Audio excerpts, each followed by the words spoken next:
So, okay, what I was saying is I was absolutely delighted to be here. I think the audience is at really top-notch and high level, and something that is coming stronger and stronger. And as you know, and many of you will know better than me, that all this technology and high-tech things are getting closer and closer on how the brain works. I would say it differently. I mean, and understanding better how the brain works, we can replicate this in all this technology. And that's what happened. Definitely that's what happened. Tonight, I would like to share some ideas about the process of innovation by itself. And I will try to leave time for Q&A, because I think will be most interesting things to discuss. I have tons of information, but I don't want to give you all the information at once. And I would like to tailor-made to your interest and the level of questions. As you already know, I'm not Canadian. Not hard to understand. I'm from Argentina originally, but then I was living in Europe. Okay, finally I came to Canada. The Interpol was looking for me, but still didn't catch me. So I was running away. The point is that if my Spanglish is not clear enough, let me know. I don't have any problem. You tell me, Carlos, speak English, okay? When I get passionate, I start speaking Spanish, and I don't realize about this. So let's see about innovation. Innovation is a cliche. Everybody talks about innovation. Let's try to go a little bit deeper on what exactly means for our brain. And for that, let's take 5 minutes, no more, and I will ask you to share in a small groups, people that are around you, and to try to share some of your ideas around these questions. Number one, what does creativity and innovation mean to you? What are the barriers for innovation in our daily working life? What are some sentences that kill innovation? We all know those, but I want to just that you will talk about it a little bit. And do you consider yourself an innovator? Why or why not? Let's take 5 minutes. But I will invite you to share some thoughts on this question with the people around you. I'm not planning to talk myself all the time, I tell you. That's not what I like. So just please, it's good to share what you think.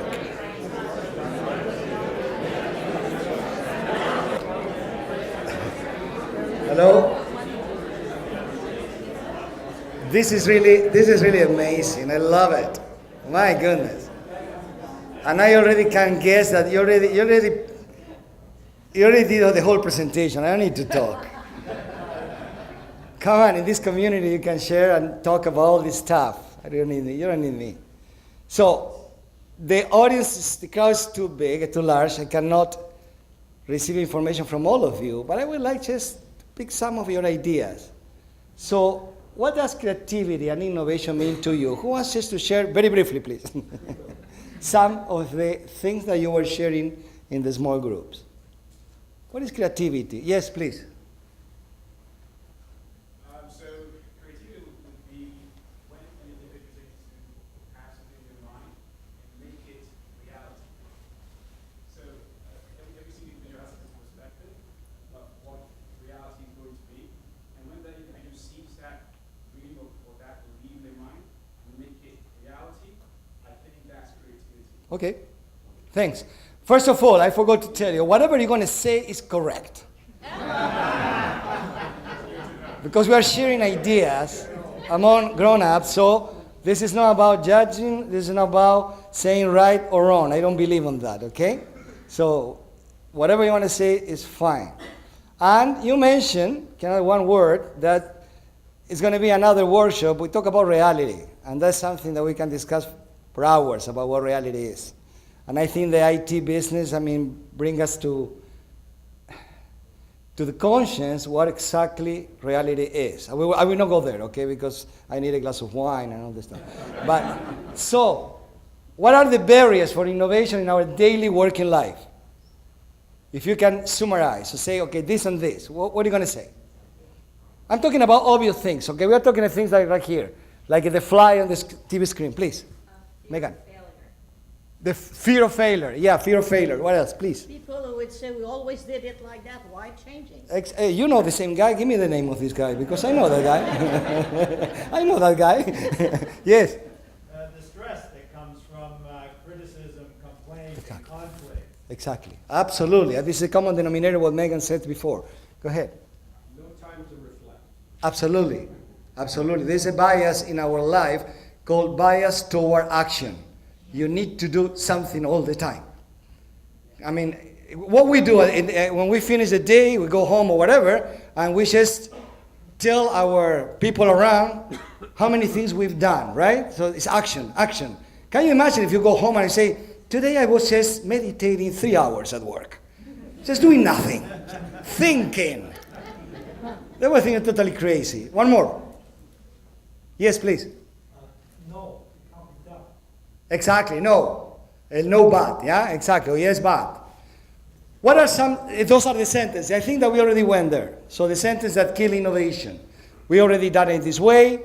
I mean, why are you going to change the rules? This is never tried before, blah, blah, blah. It's a list of questions that, by the way, we prepared some material that, of course, we are in an IT world. I didn't want to print them, to do a printing, but we can send it by email. So if you contact our people in Optimum Talent, and then we can send you, there are 3 or 4 documents regarding innovation, killing, mainly regarding these 4 questions, okay?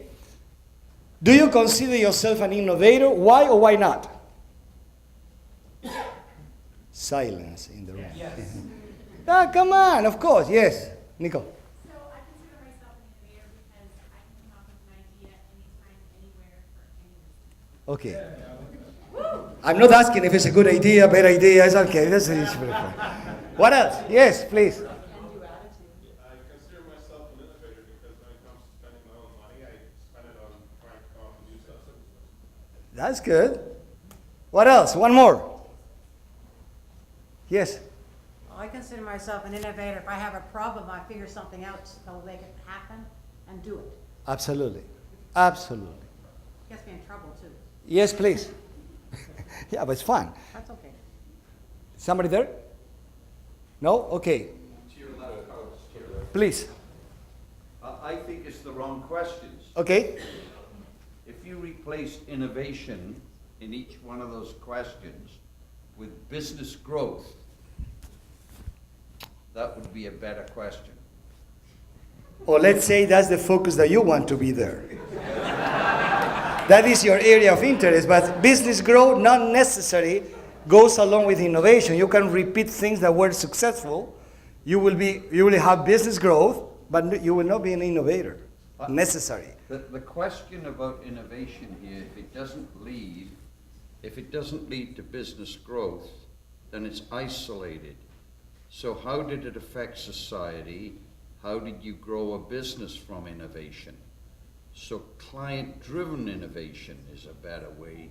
So the questions for me are not quite right. Like it. I accept it. I told you at the beginning, I like different opinions, so it's fine.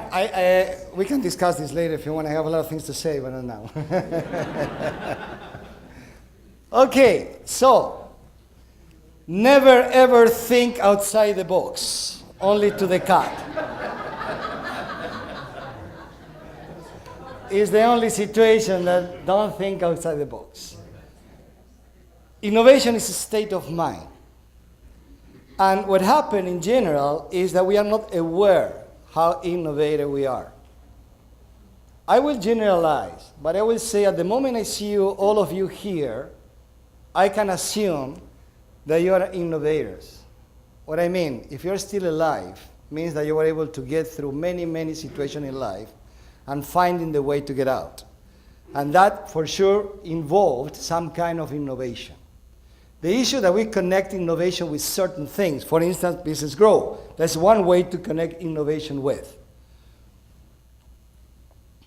Let's go more in detail, the difference between creativity and innovation, because it's not the same. Theodore Levitt says, creativity is thinking up new things. Innovation is doing new things. So here we can see a difference already. The Oxford dictionaries, they say the use of skills or imagination or original ideas to create something that has value. Got it. I told you. We were preparing this the whole week. It worked. I take back anything I said negatively about you. But I didn't take it personally. I didn't even start talking. Creativity is new ideas. Innovation, implementation of new ideas. And these are two different realms in our brain. Two different places. And we will go there. Jeff Bezos, that everybody knows him, of course, he says innovation is disruption. It's to do something in a way that was not done before. There are tons of myths and legends around innovation. And if I ask you, yeah, okay, I will ask you, of course, what is a myth about innovation? Or people that innovate or create, what are the myths, the legends? All of us, we have it, because it's in the unconscious, collective unconscious. What are the, just tell me one myth, I will show you all the rest. Inventors? Sorry? Only some people are good at it. Exactly. Very special people, let's say some genius, there could be innovator. And you said, see again what you said? Inventors. People that can invent out of the blue, they can bring whatever. This is a myth. This is no innovation. Never happened in that way. Never. What else? Another myth in that line. That's it. I love that one because it's true. We have the let's say the bias that the creative guy should be in the artistic world. Why? We can say the people in the artistic world, they can be creative or not, but not necessarily the opposite. Okay? Those are myths that all of us we have. For instance, the innovation, the myth of the magic method. Somebody has the magic formula to create something out of the blue, yes or no? It's a myth. But we believe that somebody will bring, with all respect, and I don't want to go there, we still are waiting for the messiahs that will bring the big idea. Why can't I hire the guy who will bring the fantastic idea? This is a myth. Innovation is about work in certain directions for the brain. Again, we already said this. Yeah? The myth of the lone inventor, wrong. Innovation is a team sport. Even though in one moment we identify one guy, or Steve Jobs or whatever, always there was a team behind. There never was one guy. That pressure sparks innovation. No way. Pressure will turn on one part of our brain that is called the amygdala. Have you heard about the amygdala? Yes. Okay, I don't need to introduce you. Amygdala, the audience, the amygdala. But the point is, the amygdala will trigger the flight, freeze, or fight. That's what happens when we are under pressure. When I coach, I do a lot of coaching. I work as executive coach. And I coach certain person, I don't want to call them a leader, that they think that to put pressure in the team, pressure, let's say, not exactly in the nice way, let's put it that way, that is good. And I said, do whatever you want, but you are using only half part of your people's brain. The one that is connected with flight, freeze, and fight. The one that will bring the good ideas and the new ideas is absolutely deactivated. Makes sense what I'm saying? At the moment people feel fears or feel under threat, the only part of the brain that can react is the reptilian brain, the primitive one. And the only thing I can think about is how to survive, period. This is no innovation. Make sense? You can interrupt me, ask questions, whatever, or yes? Second World War, Yeah. huge innovation, and I think it was because of stress and pressure. Was innovation oriented to certain specific purpose? After the war, they were seeing the other applications. But the purpose of the Second War was to beat the enemy, or to win the enemy, to kill the enemy, whatever. Pressure. In that moment, yes. But the final product didn't come in that moment. There was the process that happened after. We can talk about it. In that moment we need to win. That was the pressure. Archimedes was under pressure. He would either die or find a way to determine whether the crown was made out of gold or not. And so he basically put it in water and found the volume of it. So he was under pressure. But Are you sure? Did you talk to him? And I'm not kidding. Did you talk with Archimedes? What was he feeling in that moment? It's impossible. That's the story. No, that's the story the way we want to build it. But we don't know what happened.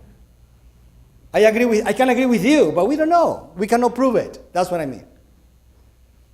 That competition is better than cooperation, and this is something we can discuss hours.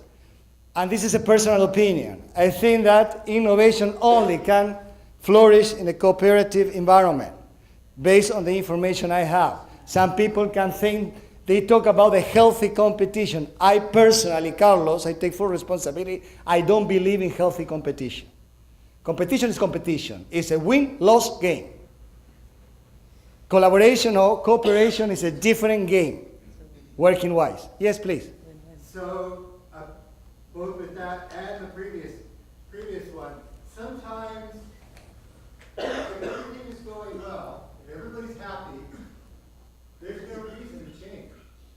Or you can fall into analysis paralysis. Sometimes desperation to do things differently gives you puts your butt in the fire when it's too easy to continue to do things the same way. Sometimes a little bit of stress to get the creative juices moving is a good thing. First of all, I like what you say. The only thing I want to add, I will not argue against, is all the evolution that we are into now, thanks to our rational brain, and we will go there, didn't come for desperation, came for a need to grow and to move forward. Because someone wanted to eat us. That was a long time ago. I know that I still remember also the cave time, but that was different. What I'm trying to say doesn't happen today. Okay, your competitor will eat you. My neighbor wanted to kill me. Where do you live, my friend? I'm just kidding. What I'm trying to say is today is a different story. And we have a different motivations to reach different, let's say, levels and to move forward. And this is a world of people very creative and innovative, and not necessarily because they are despair. It's because they can work in the right environment and they have the right motivation to do it. Make sense? Not necessarily is pressure in the negative way. Could be pressure in a positive, yes, I get it. The myth of the gifted or the specialist. Some people can have more talent, I accept that, but there are too few of them to be able to make them responsible for everything that happens in our world. There were a lot of more people creative and innovative than maybe they were not the gifted or specialists. We need them, but that's not what that will produce all the changes. I told you before, it's a team sport. Innovation mistakes. We can talk about strategy, we can talk about process, we can talk about structure, we can talk about skills. Another way to define similar things. Strategy. Hurdles too high, scope too narrow. A lot of pressure. Process. Controls too tight. Structure. Connections too loose. I mean, the team is not there. Or separations too sharp. We are not exactly cooperating. We are competing, or we are trying to, metaphorically talking, killing each other. Or try to kill each other. It doesn't work. Skills. Leadership too weak. We need good leaders, that's for sure. Communication too poor. Those are mistakes in the innovation field that will delay a process of innovation. I don't want to say we'll kill it, but at least we'll delay it. We live in an era of innovation. If you are standing still, you are going backward. That is a fact. And all of us, we understand this. So there's another way that just move forward. Just keep walking. What kills innovation? I love this joke. Death of 1,000 cats. Brilliant idea. Now we just need to run it up the management chain. Can you see the management chain? Sorry, how many of you were there? Because this is. Do you recognize the place? Rely too heavily on data and dashboards.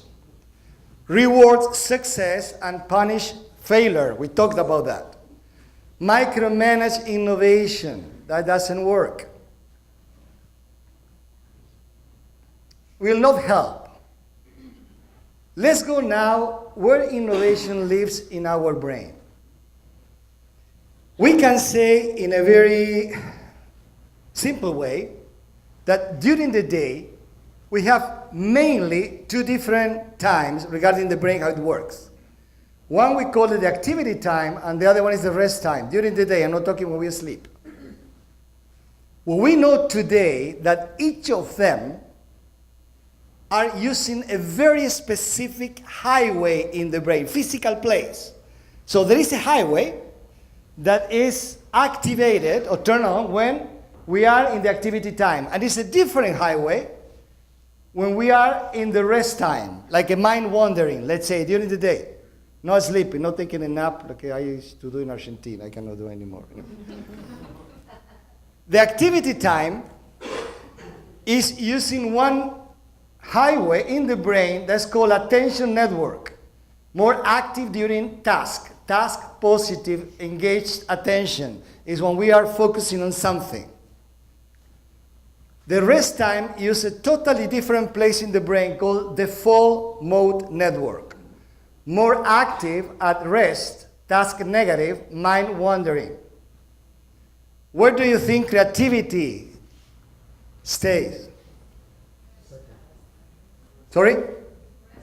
The rest time. Creativity is there. Creativity can function or is triggered in this area, not there. I'm not denying the power of this. I'm saying creativity is here, it's not there. This is not about let's be rational and let's be creative. Doesn't work. We need a different state of mind that we can induce through specific techniques. I will not go too deep on this because it's not the purpose of the presentation. But through evolution, one guy, MacLean, many years ago, he figured out that through evolution, nature didn't replace brains, was adding one over the other. Therefore, here we don't have, am I yelling because I'm okay? I'm not yelling, right?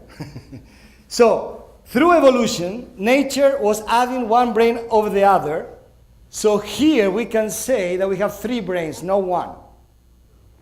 We have one brain that is this one, that I'm sure you know, you heard about it, the reptilian brain or lizard brain. Is exactly the same brain that crocodiles and snakes, the same brain. I always pause here because people say, I know some people that you can see it easily. It's obvious in this guy, yeah, okay. This brain is with us, or we are with it, for 500 million years. It's the oldest one. The second one is what we call the emotional brain, technically called the limbic, is the one that we shared with big mammals, like horses or big apes. This is with us for 200 million years. And the only part in our brain that makes us human beings is this one. The prefrontal cortex, that in human was the one that was more developed. It doesn't mean that you cannot find it in apes, but human brain, is more developed, was more developed. And this one is with us 100,000 years. Sorry to tell you, nothing. And that's one of the reasons that we still trust our reptilian brain the most. If we are still alive as a civilization, it's thanks to the reptilian brain, survival mode. fight, flight, or freeze. And I think, and that's what I'm absolutely delighted about. Now we are in the moment to make a turn, to make a shift. Because I think that this one finally, we will trust enough to help us to go to the next level. How about Donald Trump?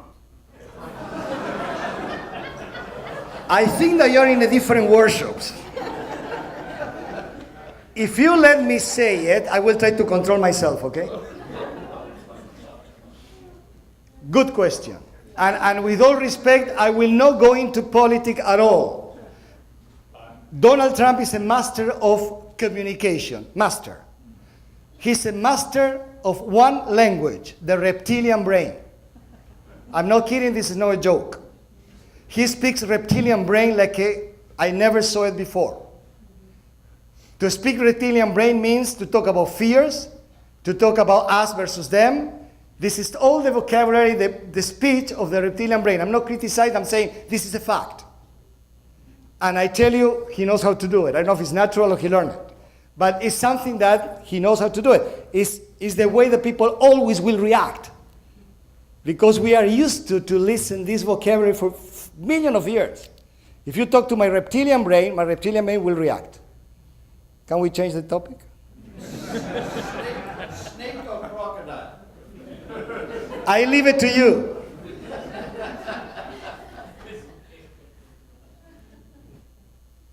Emotional and connection areas that are this. When I say connection means where all the wires, most of the wires are located in those areas. And here, the rational, where mainly most of the neurons are located, the cells. But remember that the neurons by itself worth nothing. The power of the brain is not in the neuron. Even though we have 80 billions, the power of the brain is in the connections, in the way they are connected. The power of the brain is in the web. It's not in the cell. Makes sense what I'm saying? Can I share another anecdote? It's not part of the program, but it came to my mind, I want to share it. Albert Einstein perfectly knew that when he was going to die, he was in Princeton working the last time of his life, his brain was going to be cut in pieces and distributed around the world. What I'm saying is nothing to do with this, but it doesn't matter, I like it. So when he died, of course, his brain was cut in 80 pieces and was sent all over the world to study what was the difference in Albert Einstein's brain. And the first assumption, the first thought was, we are sure, an assumption, that he got many more neurons. That's why he was able to think. The answer was no way. He got the same number of neurons that any other human being. You know that the brain has two areas, the white and the gray. Have you heard about that? The gray are the cells and the white are the connections. Einstein's brain had a lot of more white area, more connections, no more neurons. And do you know what the characteristic of a brain with more white area than gray area is a female characteristic. So Einstein had a female brain. I like to hear now the impact of that.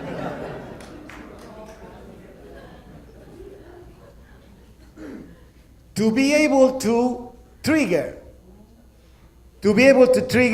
creativity, we need to produce something that is called technically hypofrontality. Hypofrontality means to put down the volume of the rational brain. Make sense? We cannot be creative or if we are working full with the rational brain. Has to be like a diminish, right? Because creativity works there. Every single technique of creativity, what tries to do is to create this state of hypofrontality. Mind wandering, we define in that way, is a way to trigger that side, not this one. Make sense? Hello, somebody home? Yes. Okay. So, clear what I'm saying? So, you cannot be all creativity is here because all the connections are there. And I am in the right environment to say this. The brain is a master of algorithm. The brain works through algorithm. So all the information is here, and when we send an idea, whatever, the brain will do all the connections, it's like a Google, and will bring us or give us the answer. This is an algorithm. The brain works all the time through algorithm, mainly that side of the brain. The rational brain works more, as we call rational, A plus B plus C. It's a different process. And following Daniel Kahneman postulation, the Nobel Prize of 2002 in economic, the rational brain is the slow thinker, is the system 2, the one that we need to call because is the one that will come to the party late. This is the one that will lead the way. And I'm sure that you heard about that most of the time, I don't want to say 98% because it sounds too tough, we function in automatic motion. Yes, Cheryl. Do you want to make a comment about the hypofunctioning of people with ADHD and their creativity? I love that topic. Yeah. In which way? I don't know what you want to say. We didn't practice this part, that's why.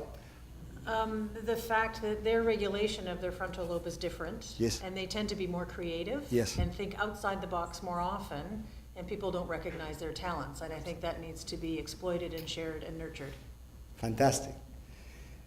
What Shirley is saying is so true that today we don't classify ADHD or autism spectrum disorders as a disease.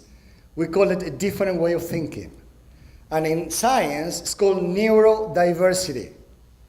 So where scientist people are thinking, if we don't understand them, that's the problem. So what, Carlos, now what? I guess in this audience you will traveling a lot around the world. So you can answer this question. What do we find in the middle of Paris? The Eiffel Tower. No, it's not in the middle. What else? Exactly. Say it again. Yes, they are.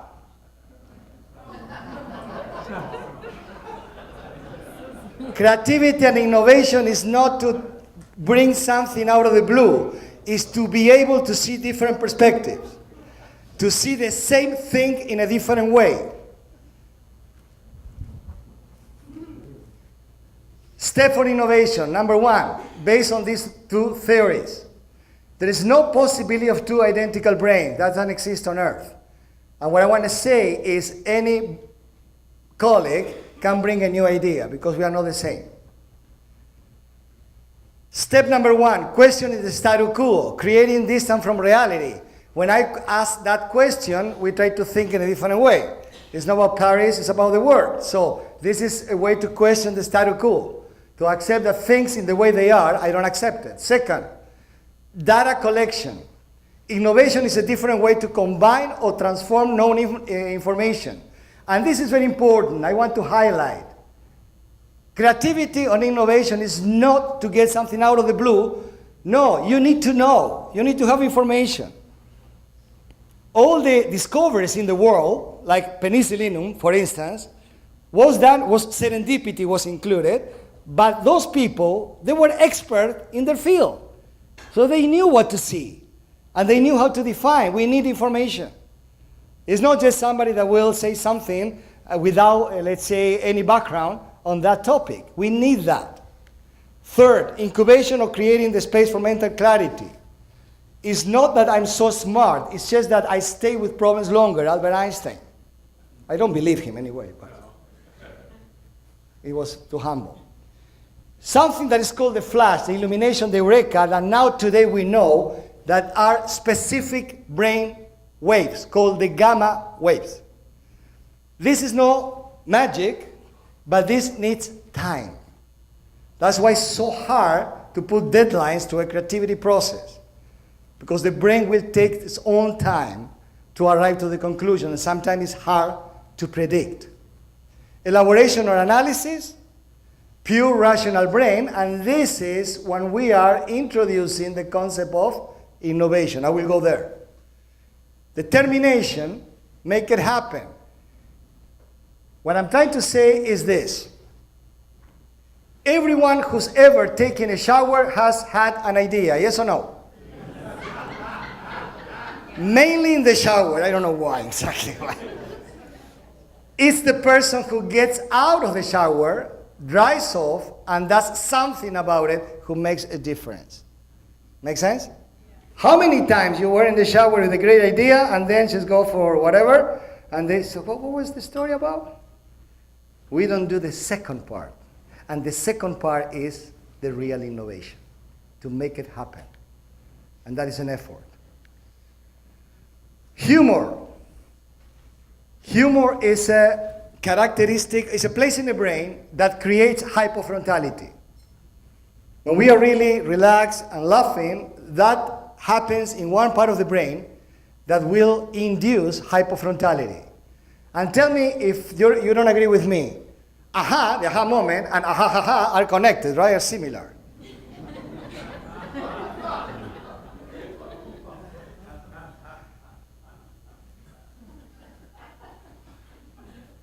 Why a funnel now? Innovation is about divergent thinking, and this is this part. Free thoughts going all over the places, activating the, let's say, the creative side of my brain, using the default mode network. But the second part that is a must is the convergent thinking, that is using the other highway. What I'm trying to say is innovation involves the two of them. Make sense? That is creativity. This completes the innovation process. Make sense? Any comment, any question? Are we okay with the time? I lost track of time. Yes? What about a glass of wine? That will leave you in the default mode network all the time. I love it, but you will stay there. Depends on the wine. I always think a glass of wine sort of oils the machinery. If you want to believe that, just do it. Keep going. It's totally up to you. Even though I support you. Let's go, yeah. It does make you relax a little, right? The alcohol, technically talking, inhibit the inhibition. Make sense what I'm saying in English? So what the wine does, or the alcohol does, is to block the process of blocking our brain. We normally say, okay, we'll not do this because I'm controlling myself, and the alcohol will block that barrier. That's what the alcohol does. Why cannabis as well? Yeah. We're talking about Trump, cannabis. It's hot topics today in Canada. What is the difference between Wozniak and Steve Jobs?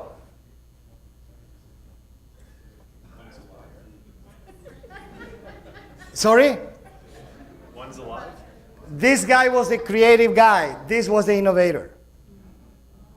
He was the one creating the Atari. No, what was the Atari? No, what was the machine? I don't remember the technical name. The computer. The first one. Yeah, no, it's a different name. This was the guy. But he was the guy who said, hey, let's make a business of this. This was the guy that in one moment saw his daughter with a Walkman. Remember the Walkman? Are you old enough to remember the Walkman? And he was tired of the Walkman, listen music, and he said, he told his daughter, I will create a device, that was the iPod, by the way, that you will have all the music you want at once. This is innovation. What he did was to transform something that was already there in something better. Make sense? So that's why I like to show these two guys, because that represents creativity and innovation. On the other hand, Toyota saved their life thanks to this guy. That nobody knows who he is. No, somebody knows who he is? I didn't ask. He is Masaki Imai. He was the guy who created and invented something that we call the Kaizen method. Have you heard about the Kaizen? The Kaizen is about the continuous improvement cycle. And this was a revolution because it showed to everyone at different level in the organization, in this case a manufacturing company, that anyone can be creative in their environment. It was not about the top guy or the guy who was hired to be creative. Everyone can create something different or think in a different way in their area of expertise. Are we okay so far? I'm checking all the time, you know. Toronto starts with T and ends with E. Do you agree with this one? No. Yes or no? Come on, I already gave you one. No, right? Yes or no? Gosh, no, yes. Toronto starts with T and ends with E. It ends with Ends with E. I'm testing your level of creativity and innovation right now.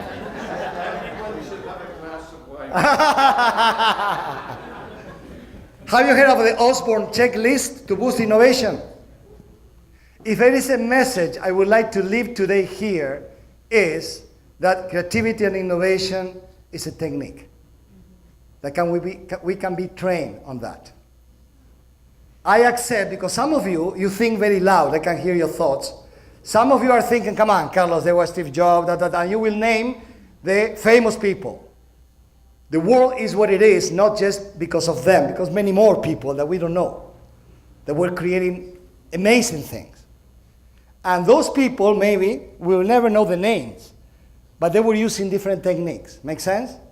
What I'm trying to do today, first to me and then to you, is to bring creativity and innovation closer to your heart and to make you feel that just is a matter of a technique and practice. And I'm not trying to be nice. This is a fact. This is how the brain works. The Osborne checklist is very simple. And let's say the product could be whatever. The product could be the watch. And then we can think other uses for the watch. What can we do with this? Sorry? All the time. Tell the time. That's very basic. What else? That's what the watch is about. What else can I do with this? Second alarm. What else? Still you're describing the classical watch. What else can I do with this? I can throw it. Could be a bullet. Yeah? Decorate health. Yes. What else? What can I do with this? You can use it to tell direction. That's good. Go there. Yeah. Just a little bit moving. Adapt. What else is like this? What could I copy? Modify. Change meaning, color, taste, shape, motion. Magnify. This is the Osborne checklist. What to add, time, frequency, duplicate. Minify. What to subtract, smaller, speed up, lighter. Substitute. Who else instead? Other material, other approach, place, power. Rearrange. Interchange components. Transpose cause and effect. Reverse. How about opposites? Turning backward, upside down, etc. And combine. How about a blend and assemble? This is an exercise that I was planning to do it today, but too many people. But I tell you, it's very simple. You can go, I just wrote some of the topics here. There's a lot of more information for those of you that would like to work on this. And this is a way to trigger creativity. It's an exercise. I'm not trying to simplify the concept of creativity too much. I'm saying, but it's not only for those that were choosing for this. It's not true. That's a myth. Okay? And that's the reason that we are where we are now in this amazing place in Ottawa. No, Tanakan, it's not Ottawa. Make sense? So I'm just showing to you, and it's a pity that we don't have time to practice. If not, I will make you practice this. It's a fantastic game. Do you know what is the first consequences of playing this game? It's not a game, it's an exercise. Because I did it in a smaller group, in a workshop with more time. What I do is to give different, like the watch or some clip or whatever, and they start working on this. And always there is one effect that happens all the time. Do you know which one is? When they start playing this, when they start doing this exercise. Make sense my question? What is the first thing that happened in the group? That's part of the game. What else? Communication for sure. What else? Sorry? They start laughing like crazy. The most frequent thing that happened, everybody start laughing. And that is a good way to see how creativity and humor is so connected. If you don't feel comfortable to laugh, forget about creativity. We will not practice today. Have you heard about the Q factor? I need 5 more minutes of your attention. Are we okay? Are we okay, Steve? The Q factor was a research done about group closeness by these two guys, Uzi and Spiro. They studied 474 Broadway musicals. They want to know, to understand how the team that was creating that musical was composed, people, in the way they were more creative or less creative. Make sense what I'm saying? So to see what was the difference between this team that was very creative with this team that was not that creative. And they define what is called the Q factor. It's a formula. And the formula showed that a low Q factor, less than 1.7, means people that they still don't know each other enough. No room for synergy and collaboration, no one knows anyone, no innovation. So when the team, this applies to teams, when you want to create a team that will be more creative, and if nobody knows, sometimes people say, let's bring people from all over the department, but they don't know each other. So the first reaction will be that the reptilian brain will take the control. You will not feel comfortable to start sharing things that you can feel will not be accepted or will be ridiculous or whatever. High Q plus 3.2, too close. This is a group of, it's a team where they are already friends. They are working together for many years. So too close, all think the same, keep harmony, no innovation. What they want to do is to keep the good harmony, the good environment. It doesn't work. The best teams were medium Q. Supporting acquaintancy, a mixture of closeness and space for new. So a team where people know each other, but there is a space for new people, for fresh air all the time. You need to renew the energy of the team. And then is when creativity and open to new ideas appears. Make sense? Yeah. It's very interesting what they did. It's quite original. Okay, so I think it's the last one now. Or not yet, yeah. The things we fear most in organizations: fluctuations, disturbance, imbalances, are the primary sources of creativity and innovation. Do you agree with this?